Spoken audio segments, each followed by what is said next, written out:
Good morning, Greater Latrobe. From the WCAT-TV studio, I'm Ramaya Henderson alongside Joe Coletti. Coming up in today's show, the High Post is sponsoring a barrier ball tournament. Jacob Kramer highlights the origins of Veterans Day, and our sports reporters have a special playoff edition of Wildcat All Access. All this and more on your WCAT-TV news.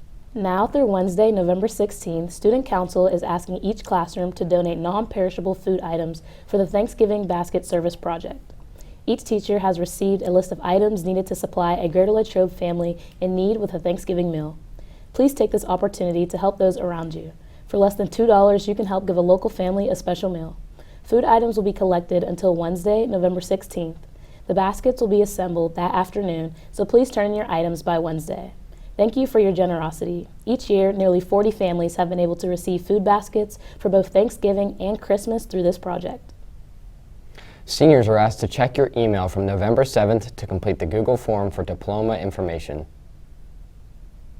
The High Post is sponsoring this year's Turkey Bowl. The barrier ball tournament will take place on Wednesday, November 23rd from 7:30 a.m. to 10:45 a.m. Get your team of 8 players ready and pick up the registration form outside of Mrs. Stallings' room C111. The cost is $7 per player, cash only. There's a limit of 20 teams, so don't delay. A reminder to all students taking AP courses, your registration forms and checks are due in the guidance office today. Please see Ms. Hager with any questions. Now, let's get a check on the weather. We go to Gianna Lewis for the 3-day forecast.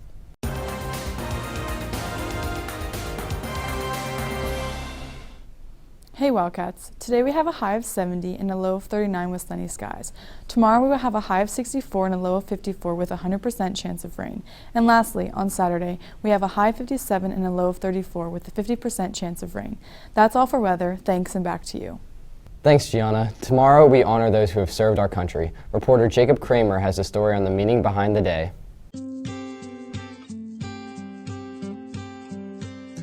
Veterans Day was established in 1954 after President Eisenhower signed a bill to make November 11th of each year Veterans Day. It was originally known as Armistice Day because of the armistice of World War I happened on November 11th, 1918. However, Veterans Day and Memorial Day are not the same. Veterans Day serves to remember all those who served in the military. Memorial Day is to remember those who died in action. Greater Latrobe Senior High has multiple staff members who are veterans. Make sure to thank a veteran today.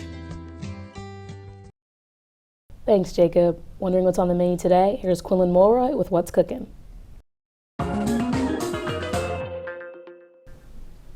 What's cooking, Latrobe? Today in the mainline, there's Fiesta Chicken Quesadilla with shredded lettuce and sour cream, nacho chips, garden salsa, and golden corn. The sandwich options are hamburgers, cheeseburgers, and chicken patties.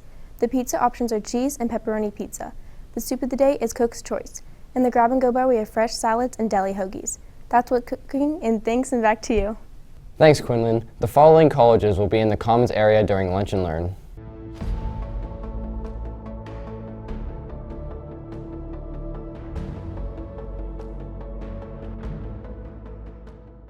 Thanks for tuning in to this edition of WCAT-TV News. Have a great day, Latrobe. We are GL. Go Wildcats. Stay tuned for Wildcat All Access.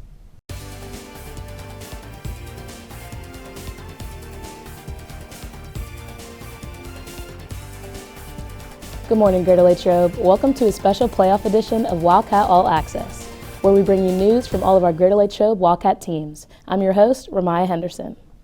The girls' soccer team has had a great season this year. After a 4-1 loss to Mars in the WPIAL semifinals, the Wildcats fell to Plum for the second time this season, 2-1 in the third-place game. On Tuesday night, the girls traveled to Moon for the first round of the PIAA playoffs. Unfortunately, they lost 2-0. They battled every second of the game from whistle to whistle with no subs, garnering several close chances in front of the net, but were simply unable to convert.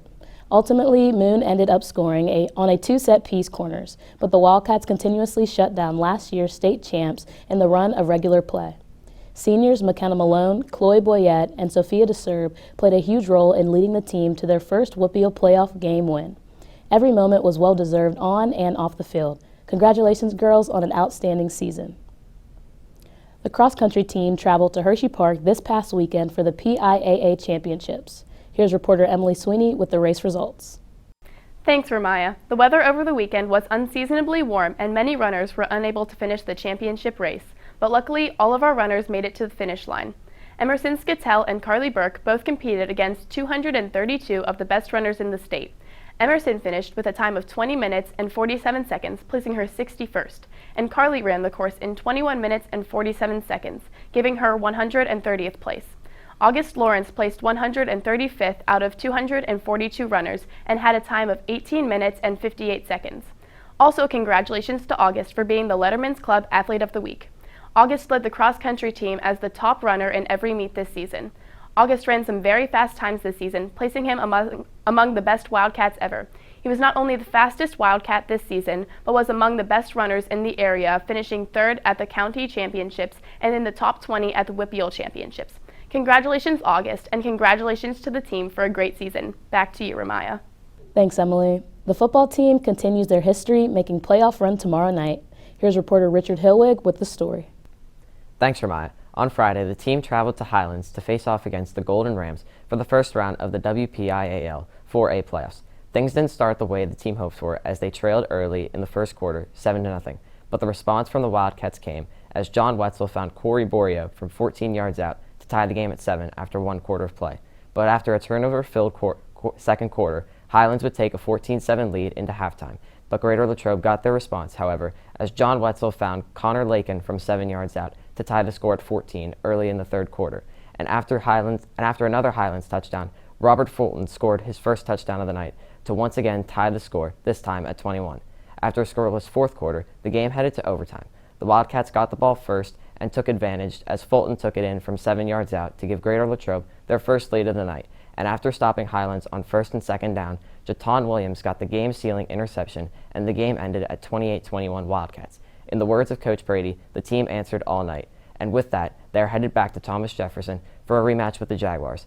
And with the first-round win, Greater Latrobe won their first postseason game since the WPIAL championship in 1968, and their first WPIAL playoff game in program history. Reporter Ariel Teppert spoke to John Wetzel about the team's matchup on Friday. What advantage does Latrobe have against Thomas Jefferson, and how will the boys play that to the full extent? Well, we've seen them before, and obviously they've gotten better, but so have we. So hopefully we can use it to our advantage. Thank you, John. Yep. Thanks, Ariel. The team will look to get revenge against Thomas Jefferson as the Jaguars bested them earlier in the season. Ramaya, back to you. Thanks, Richard. The girls volleyball team advanced to the PIAA playoffs. Reporter Tyler Nelson has the details. Good morning, Wildcats. The girls volleyball team historic season has come to an end. On Tuesday, the team traveled to North Catholic High School to take on the North Catholic Trojans, who won the WPIAL. The girls started off strong, but ultimately could not hold the lead, dropping set 1 23-25. In the next set, the storyline continued. The girls still fell short of a score of 21-25. Ultimately, set 3 ended with a score of 11-25. The season may be over, but the team has so many accomplishments to be proud of. Congratulations to the team on this historic season, and also the seniors who have left a legacy in Latrobe girls volleyball history. Back to you, Ramaya. Great work by all of our fall sports teams this season. Thanks for joining us for the Wildcat All Access. Let's go Cats!